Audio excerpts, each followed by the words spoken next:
Okay, so that first week of university, it can feel like a total whirlwind, right? So we've put together the ultimate game plan to help you turn all that first week anxiety into the confidence you need to hit the ground running. First week on campus, feeling a little swamped? Yeah, you're not alone, not by a long shot. It's a brand new place with a whole new set of rules, and it's totally normal to feel like you're trying to drink from a fire hose. But hey, that's exactly why we're here. We've got a plan for this. So first things first, you got to give yourself a break. These early challenges, they aren't failures, they're just growing pains. Look, the goal here isn't to be perfect from day one. That's impossible. It's all about building a solid foundation, and that is exactly what we're about to do. All right, so here's the game plan for the next few minutes. We're going to cover how to master your digital classroom, build your academic network, conquer your calendar, leverage all that campus support, and finally, ace your personal finances. Let's dive in. First up, mastering your digital classroom. Think of this as mission control for literally every single one of your courses. So yeah, getting comfortable here, it's totally non-negotiable. So when you walk into your first class, or even before, just focus on these three things. Can you log in? Do you know where to find announcements, your grades, and assignments? And this is the big one. Have you found the syllabus? Because that single document holds the keys to the kingdom. And I love this way of thinking about it. Because the syllabus, it's not just some boring reading list. No, it's a contract. It tells you exactly what's expected of you, the deadlines, the grading, all the policies, and it holds your instructor accountable too. You have to read it carefully because for this class, it's the rulebook. Which brings us to what I like to call the point game. Once you understand how you're being graded, you can actually stop freaking out about every single point, right? If you need 900 points for an A out of 1,000, you've got a 100-point buffer. Seriously, in some classes, you might even rack up enough points to make that final exam optional. How cool is that? It's all about playing it smart. Okay, but here's the catch, and this is a big one. You have to pay close attention to weighted grades. A final exam might only be worth 100 points on paper, but it could count for 30% of your entire grade. The main thing to remember is this. Not all points are created equal. You got to check the syllabus for weighting. Okay, so we've got the digital stuff down. Now let's talk about the people. Because success in university, it's not a solo sport at all. You need to start building your team from day one.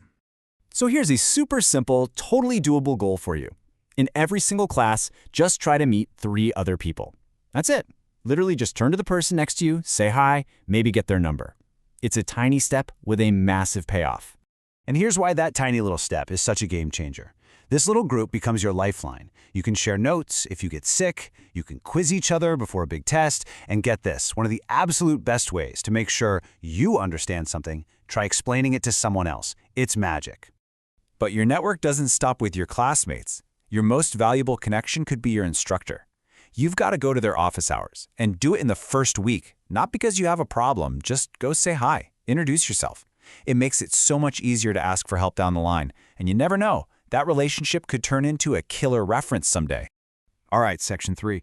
So you've got your syllabus, you're starting to build your network. Now we got to tackle your most precious resource, your time. I want you to think of your class times as time block anchors. They are the big, unmovable rocks in your schedule. Put those in your calendar first. Then everything else gets scheduled around them. Suddenly, you can actually see where you have time to study, to work, or, to actually have a life. And let's have a little reality check for a second. That all-nighter that you pulled off in high school to get an A? Yeah, that's probably not going to fly anymore. University is a different league. So you have to be ready to adapt and try out some new study strategies. But here's a fantastic technique you can try, like today, the Pomodoro technique. It's super simple. You work totally focused for 25 minutes. Then you take a 5-minute break. That's it. It stops you from burning out, and honestly, your brain needs that little break to actually absorb what you just learned. Okay, so you're building your own personal network, which is awesome. But guess what? The university has a whole professional support team just waiting for you, and you need to know how to use them. Look, you are already paying for these services with your tuition, so you've got to use them. The Writing Center, they will literally proofread your essays for you. It's a no-brainer. Find the tutoring center, find academic support, figure out where these places are before you're in a panic. And if you remember one thing from this section, make it this. Don't wait until you're totally drowning in assignments. The most successful students are proactive. They get help early. Seriously, asking for help is a sign of strength, not weakness. All right, last section. Let's talk about money. This is a huge piece of your new independence, and getting a handle on it early is going to save you so much stress. And really, it all comes down to making small choices that have a huge impact. This is such a perfect example of what I'm talking about. Think about it. A daily coffee doesn't feel like a big deal, right? But one student figured out that by switching to the free coffee on campus, they saved enough for a $200 ticket to a big end-of-term party. It's not about giving everything up. It's about deciding what's important to you. So, here's your mission for week 1, financially speaking. First, check your rental agreement. Are you on the hook for utilities? Good to know.